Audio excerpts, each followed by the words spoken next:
Hello everyone, this is Kaizouwar here, and I just recently beat Shin Megami Tensei 5, and I wanted to kind of ramble and talk about it for a bit, because if I didn't talk about it as soon as I finished the game, then my mind would just kind of blank it out, and then I'll be pissed when I actually have to make this video. Now, Shin Megami Tensei 5 wasn't a game I really wasn't keeping up with all that much. Yeah, Nintendo would drop trailers, Atlas would drop trailers, but it wasn't a game I really wasn't like, expecting to see every time a new trailer popped up. And funny enough, the game was like unveiled when the Switch became a thing, like in 2017, which is just, oh my god, that was so long ago. But yeah, Shin Megami Tensei 5 wasn't a game I really wasn't keeping up with, and I do like these. I do love the Megami Tensei franchise in the games I've played so far, but SMT5 wasn't a game on my radar. But I did want the game, and now I do have it. I played it, and I thoroughly did enjoy my time. So I kind of wanted to make this videos in a pros and cons sort of way about, hey, what did I like about the game, what I didn't like, and my thoughts about certain characters, themes, all that shit, right? So I kind of want to talk about this stuff, and honestly, this will all be spoiler related. Spoilers, all plenty. So yeah, let's go talk about some Shin Megami Tensei 5. And I definitely want to hear what you guys gotta say in the comments about if you played the game or not. I highly recommend you just don't watch this video if you haven't played the game before. I highly recommend it because like everything I'm gonna be saying won't make sense if you haven't played the game before. So yeah, without further ado, let's just start with the pros. Let's talk about some Shin Megami Tensei 5 up in here. Now, I don't exactly have a capture card or anything, so this is why a bunch of these trailers are playing in the background, just to have some filler footage so you won't be staring at a blank void as I talk the entire time. So you're gonna take my word for it if you already played the game, because this whole thing is spoiler heavy, right? This whole thing is spoiler heavy, and I highly advise that you played the game already before getting into this video, because, I mean, whatever I'll say, and if you haven't played the game yet, and you want to play the game, it'll mean nothing to you. You have to play the game and experience it yourself. So if you haven't seen the game, you haven't played the game yet, just, you can watch if you want, but whatever I say probably won't make sense to you. But anyway, my first pro would be the graphics. The game looks really, really good. Thanks to Unreal Engine and a lot of hard work at Atlas, this game looks goddamn gorgeous. It's actually one of the best looking Switch games like out there right now. Everything looks good. The environments look great. The character models are on point. Hell, the demons look... Everything just looks so good. And I'm going to talk about more about the graphics, a little later. I'm not really a huge expert on, graphics and stuff like that. All I can say is that they look good, though that does cause some issues, which I will talk about later. But the point is, the game looks beautiful.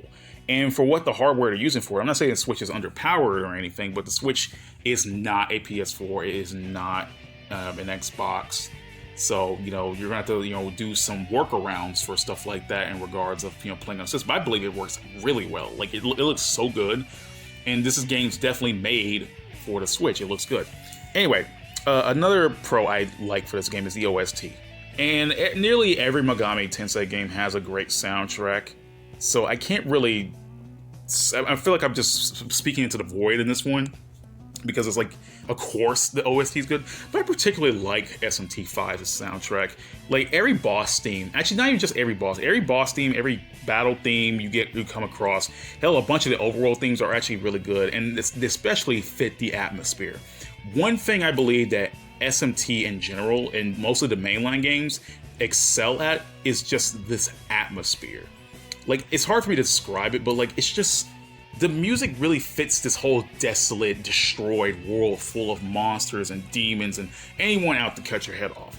And that's the one thing I love about SMT5. The music, every single song really fits this whole theme of, hey, this whole place is destroyed. It's full of monsters. What the hell is it going to sound like? It pulls off this ethereal shit, this ethereal stuff that I don't even know how to describe. And I think every SMT game does that, obviously, but like, SMT5 is pretty special at how it does it. The composer Ryota Kozuka, he has been popping off ever since like he made his major contributions in SMT4, my bad. So, he's doing a great job, and I'm glad he's the main composer for this game for what it sounds like, because it definitely sounds like his style of music. And SMT5 also brings over that whole classic, hey, we have these battle themes, they have this feel to them, they sound like older SMT songs, and I like that too. I love, maybe some are intentional callbacks, some aren't, but like, they feel part of the series. And I think every battle theme is great. Every single battle theme, not every single overworld theme is my favorite, but there's a bunch of songs in this game that are just so damn good. And the official soundtrack won't come out until March 30th, 2022. So that means like 2 more months after I'm done. Like 2 more months after this video. Then the official OST will come out, which, oh my god, I don't know why they spaced it so far. I wish they brought it out earlier. But the point is, yeah, it's going to be a damn good listen. And you can hear it all high quality because, you know, there's some rips on YouTube that aren't so high quality because they've probably been recorded directly from the game itself. But the point is, I definitely will want to hear the songs in their highest quality because, like, SMT5 has a damn good soundtrack. Really damn good. Like, it has, like, songs from... it has a good selection, too. It has, like, a lot of battle themes. It has, like, you know, hell, you guys heard the Demi theme for this game? This shit sounds awesome. Whatever. Anyway, moving on. Another thing I like about this game is the amazing selection of demons. And again, it's just every Megami Tensei game that has demons. And I'm sorry, Catherine, but every Megami Tensei game that has demons always has a good selection of them. I mean, hell, SMT4 had like over 400 some odd demons in it. Shit's madness. But for what SMT5 has, they really have a good selection. I think most of my favorites are actually like late game demons. You know, like I want to say they're my favorite because, well, I guess they're not all late game demons. I think they're my favorite, but I do like certain demons. Like Ball really came in handy for me near the late game. You don't get him to like way later. Like, I think like to like he's level 93, I think, by the time you get him. So, you know, you're not gonna get him anytime soon. I do like Odin. Odin is one of the members of the 4 branches of Bethel. And once you recruit him, he's actually pretty damn good. He has like a lot of good physical strength too, and he's pretty beefy at that. I'm not a fan of Odin as a character in the game, but I personally do like you know, him in general. Like the way I love his design. I love the fact that I just love the way he plays. You know, like his gameplay is actually pretty fun because like he's mostly focused on like a lot of the physical strength because like he has a special skill like Gungnir, which, you know, pierces resistances and everything like that. He also learned obviously other physical skills through Essence Fusion, which I'll talk about later. There's also Dekarabia. Dekarabia is not only one of my favorite design demons, but he's also like one of my favorites to use for the time I had him. Honestly, if Dekarabia was strong enough at the late game, I would still be using, because I like this little guy. Something about this starfish, right? This starfish sounding like a robot and spinning around. Like, I don't know why. I just like that. Something about this is just like a really cool demon to look at. I have no freaking idea. There's also Mermaid, who helped me a lot in the early game. And I think she helps a lot of people out because I think one of the very first quests you get is trying to recruit her, and she really does help you when you fight the first boss Hydra because she has an ability called Stormcaller Song that can, you know, use a bunch like ice attacks multiple times to take down the Hydra. And I kind of get the idea that she was like supposed to get recruited, so you can use her against Hydra. I get that. But I don't know, I liked her for when I get to use it. Plus her design is pretty cool. There's also Alice. Alice pretty much carried me through the midsection of the game. Once you get her die for me attack really just does, it really just shreds everything that doesn't resist or null or repel dark moves. Alice puts in the work. Like, honestly, like, if I kept Alice to the end game, I probably would have, but like a bunch of other demons just came in. I was like, oh man, I gotta give me these demons, and I just kind of forgot Alice. But she stayed in my party a good amount of time, nearly to the end game when I had to fuse her for something else. Like, And while I didn't want to talk about her so early, Amano Zako, you can recruit her. And Monozako was also put in some work, but I will talk about her a little bit more later. But the point is, I like her, but I'll talk about her more later. And the final demon I want to talk about is Idun. And again, she's one of these demons that I just really want to take to the end game because not only I like her design, but also she just puts in a lot of work. Her one of her skills that can heal you, and on top of that, give you all your stats up. The Golden Apple, there you go. Golden Apple. It's actually a really damn good skill. Like, not only it acts as a luster candy, but it also heal you as well, which I really like. A good selection of demons. Honestly, if these demons were like higher leveled, I would just keep them for the rest of the game though.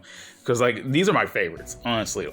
These are my favorites. There's also Beelzebub, which I didn't want to put in this list yet because he's one of the strongest demons in the game, and I didn't want to put him so late. And I don't like the Beelzebub design because, hey, big flies, but still, you know, I like him.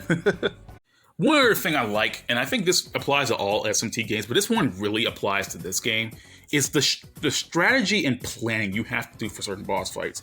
Like, obviously, this is SMT. You can't just run into every boss fight willy-nilly because you have to learn about the stat buffs, and resistances, a selection of demons, what moves will work against what, how to take advantage of critical hits. But I think this game really gives you a lot of customization with the whole strategy and playing stuff. So not only you have essences, and your essences are essentially your abilities. Like, you get essences, and they're the abilities of the enemies you see in overworld. Like, for example, if I saw a slime and he somehow had lunge, I have an essence of slime, and I can learn lunge from that slime essence. And one thing I do like about all this is that you can customize it to your will. Now, granted, you could do that in other SMT games, but I think it really hits the peak here. Because you can really customize not only every demon you want with, each moves, provided you have the essence, but you can also customize the Nahobino, your playable character. And not only can you customize with the essences, but you can also customize them with miracles. Miracles are the primary abilities of the Nahobino, where he will learn a specific amount of abilities depending on the amount of glory you have. And glory is this, I guess I call them items. They're like points you get in the overworld, and you can find them. You can get them by finding Memon, which are just little creatures scattered around the overworld. They'll give you a certain amount of glory depending on the area. It's like, the first area they'll give you 5, and the final area they give you 10. And you can also find these things called large glory crystals, and depending on the Mitama you fight, they'll give you more glory. And depending on the Mitama, I think it's the silver, the dark silver Mitama. Bronze, something like that. I don't know. I can't remember his name because I can't remember the names of the Mitamas like that. I remember our Mitama by name easily, but it'll give you something known as glory crystals. A large glory crystal is 100, and a small glory crystal is like 10 points. So you can get these glory and buy miracles, which you can customize a Nahobino with. You can give him moves that will increase his support healing. Like, for example, it's like, okay, I buy support from Nahobino, and the skill, not only his healing will get better, but also the cost for it will decrease.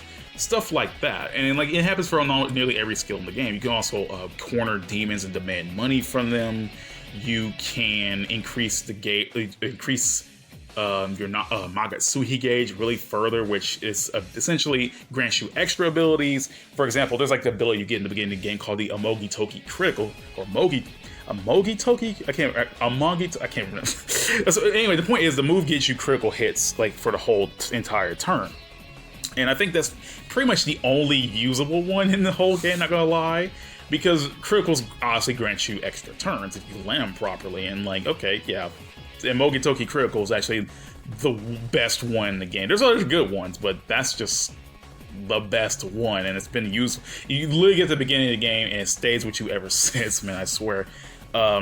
But not only you gotta like plan for all that, but there's like also the crazy boss fights you gotta deal with, and they all require a different strategy each time. And that's what I like about this whole essence kind of thing. You can also change, not only you can change the moves of the Nahobino, but you can also change his resistances. So if you go up to a boss and it beats you and knows your weakness, hey, it's like, hey, what if I got an essence of another demon that can resist?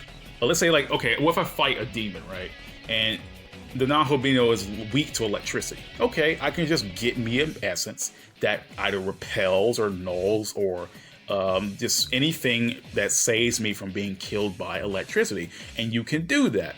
That's the one thing I like, this whole experimentation and like playing and stuff like that. I spent a lot of time in the world of shadows to try to figure out, okay, what my demon setup is, what should I do, how am I supposed to fight this opponent, etc., etc. And that's the one thing I love about SMT5. Its gameplay is really solid. Yes, it still has bullshit from previous games, but its gameplay is actually on point. Like, I had to plan out and strategize more than I've ever thought I would have in this game. Hell, even in Nocturne at points, I used to be able to bum rush certain things. And Nocturne is not an easy game, but at points I could just bum rush shit. But SMT5, you can't bum rush this shit. You just can't. And that's why I like the planning aspect. And plus, there's a lot of boss fights in this game. Like, a lot of boss fights. Including, like, if you want to play every route, that's a lot of boss fights you gotta go through. But yeah. There's also things I like about this game in regards of quests. Now, in this game, they'll give you certain quests that you can get pretty much everywhere. Everywhere you get quests, and then there are certain quests that can change depending on if you side with one demon or not. I'm just gonna use a scenario. Let's say I had a slime and it told me to go kill a Jack Frost. Okay, slime says, "Hey, Jack Frost has been burning up our brother slimes. You gotta go stop him." So we go to Jack Frost. And Jack Frost will tell us his side of the story.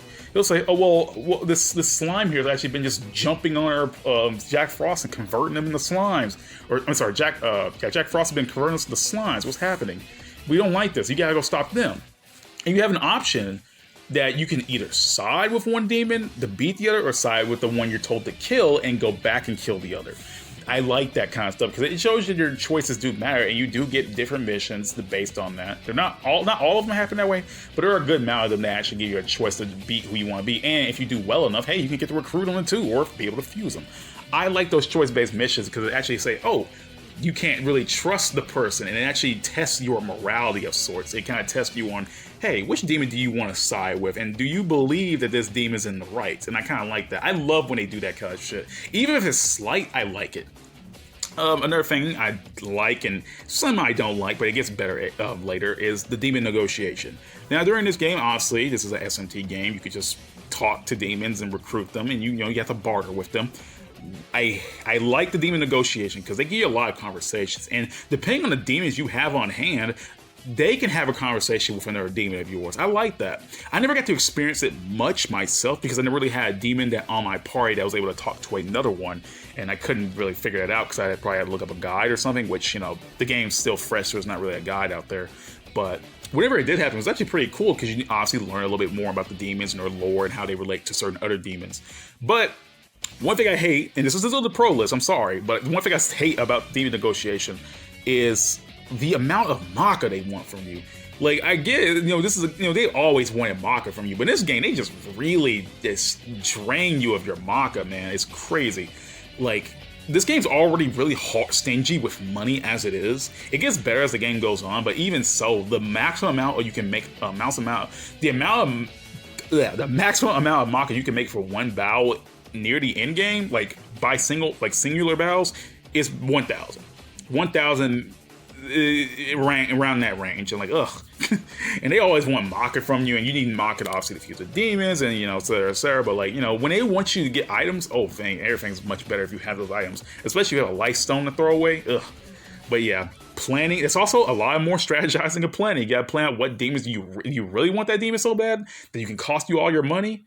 Do you really want that demon so bad it'll take away all your MP when you're not near a save spot, which you can just teleport back to? Oh yeah, I'm gonna talk about another thing later. Matter of fact, I might as well talk about it now. The game is really lenient on you in regards of like exploration and stuff like that. This game has a semi-open world kind of vibe to it, where it's not fully open world, but the area is expansive. Because mostly in SMT games, you're stuck in kind of dungeons most of the time, right? But this game, you have the entirety of areas to explore. There are about 4 areas and several other dungeons, about 3, I think, and maybe more if I can get to the other routes. But this has big 4 areas you can just run around with. There's like a lot of like glory, items, demons just sneaking around every corner, quests, and I like that. The game really encourages you to explore because there are some crazy out of the box ways that this game will tell you how to explore. Like, it's like, okay, you run up this, you see like the icon says, oh yeah, there's a Memon on top of a building. You go to the top of the building and it's not there. You're thinking, okay, what's happening? I can't get in the building because there's no door around the building to get in. So you scoot over a little bit and there's like this little fan or something like that. And this fan will actually, behind the fan is actually like a hole you fall into and find the Memon. And then, like, once you do it, there's like stairs in there, so you can crawl back up the stairs and hop off the building to reach back to the outside. And that also happens to something like I think there was one. There was like a bunch of God, what was it? There was like a quest that required you to go find, I think, a certain. No, it wasn't a quest. It was like there was like this glory crystal that was high up on like a bunch of crates.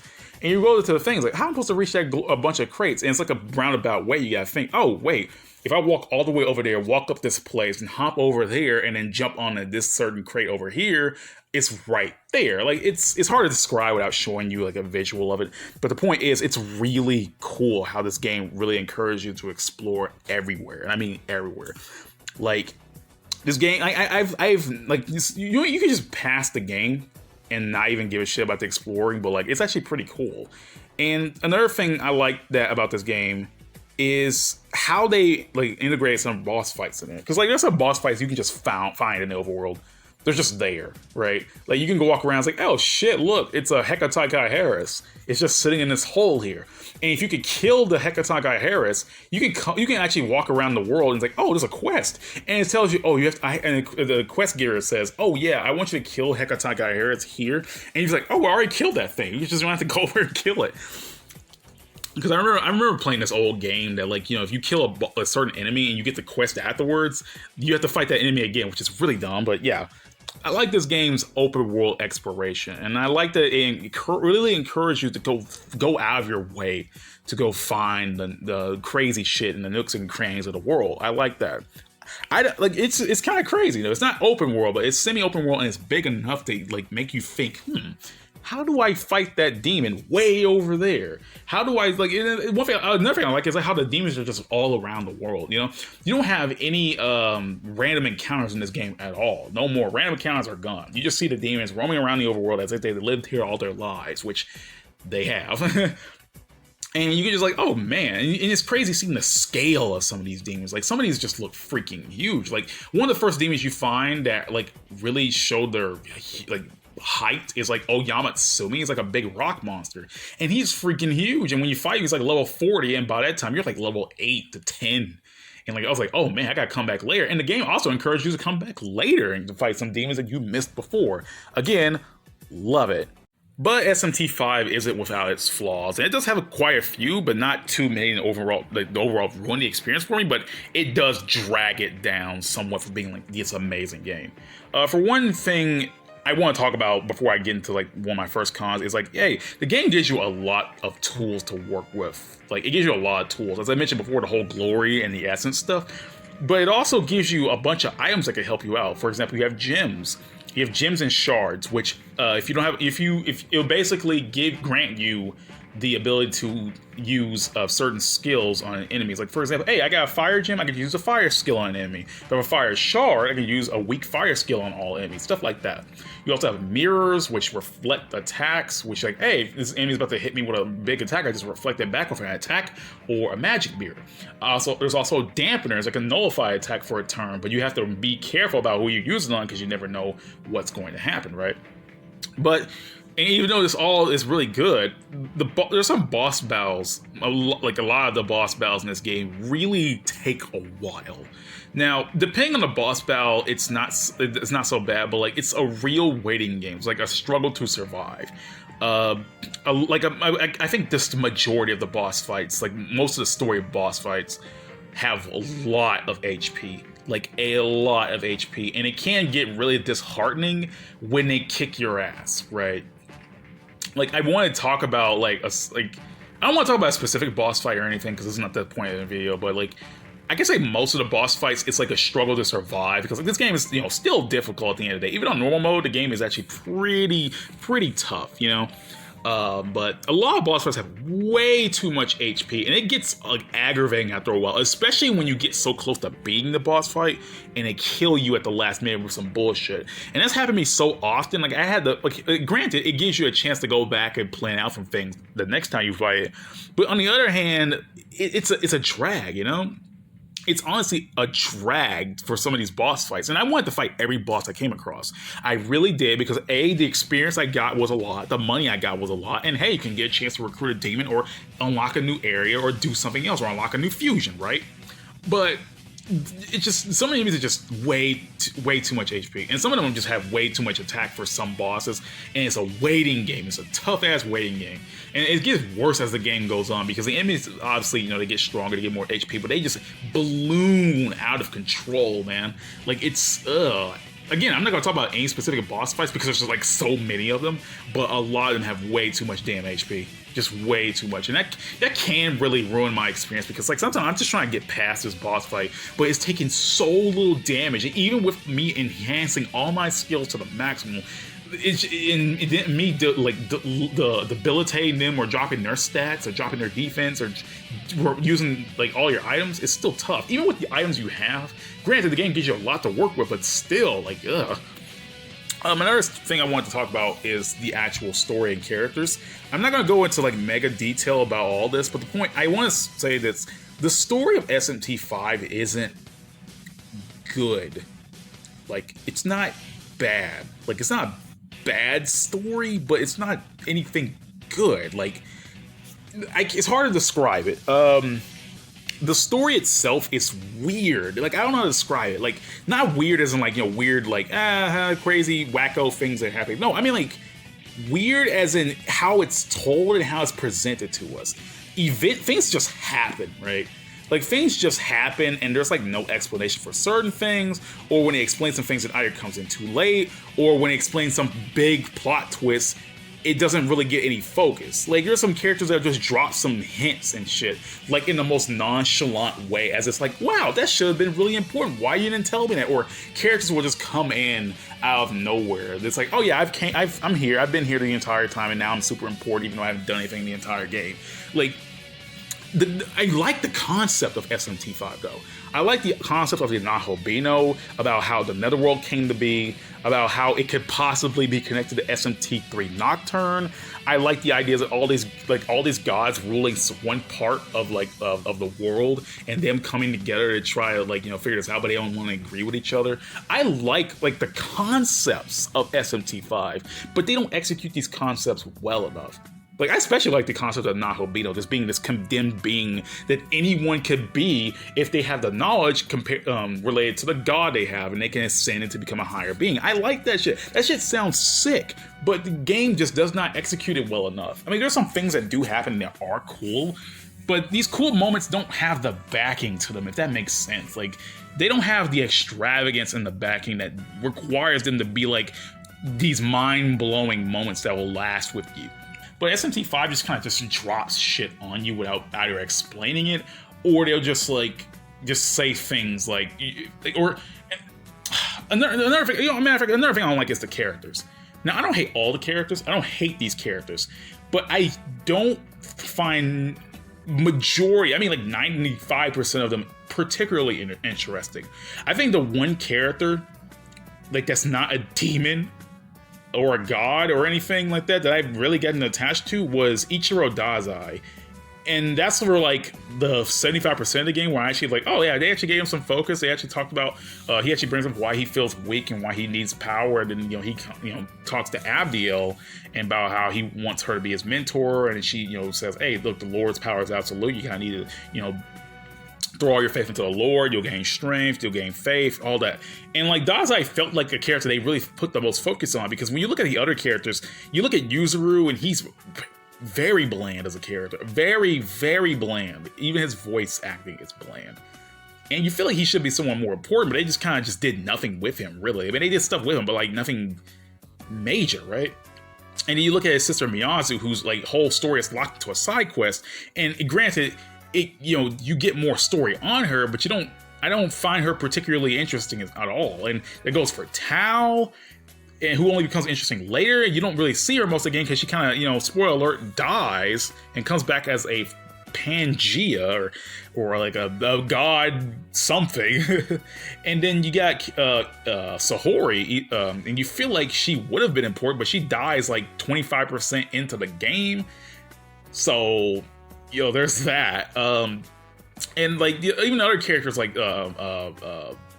even the other characters and other gods, they have interesting concepts, but they're not very interesting characters at all. To me personally, there's nothing wrong. I don't hate them, but I feel like there should be way more done with them in this story. You feel like there could have been, But yeah, I feel like Ichiro Dazai was the only character that actually felt like he felt like an actual character to me, than just someone who stood around. And I'm not going to get into other characters. There's too many demons and everyone related to be characters. But the point is, it's just, like, man, like, it just feels weird. Like, hell, even that even affects like characters like Nuwa and Yakumo. You feel like they would have more focus, but they don't.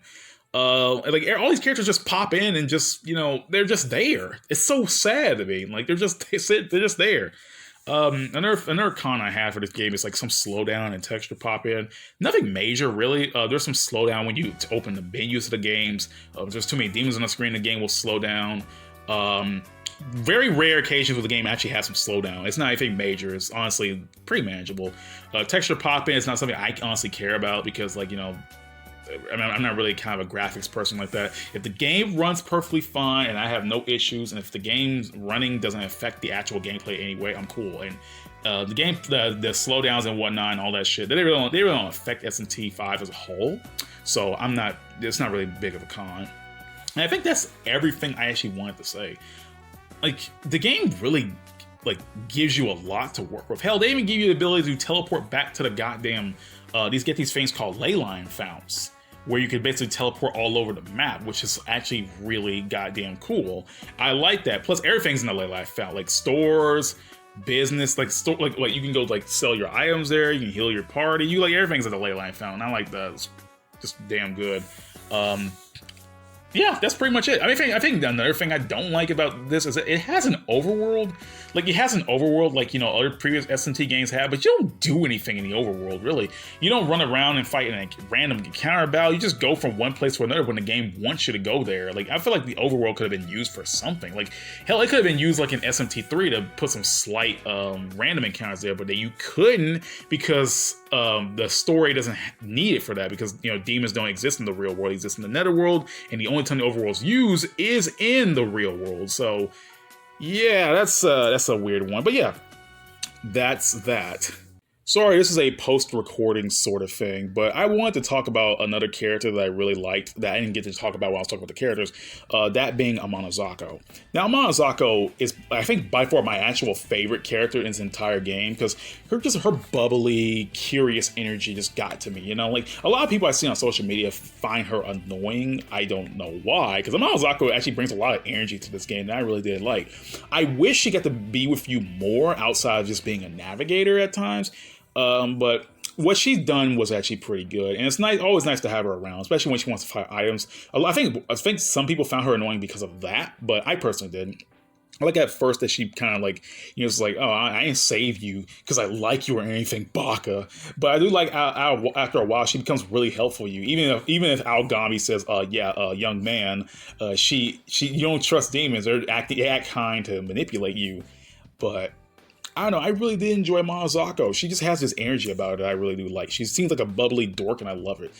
Plus, when you walk around in a certain area and you come across some scattered about cars and like crates and stuff like that, she'll ask questions about those, and like, it's funny. It's like a child seeing something for the first time, or like some just person who hasn't been to the outside world seeing much, because she'll look at the crates. It's like, oh, I get it. Humans slept on these things, or so they lived on these things, or something like that.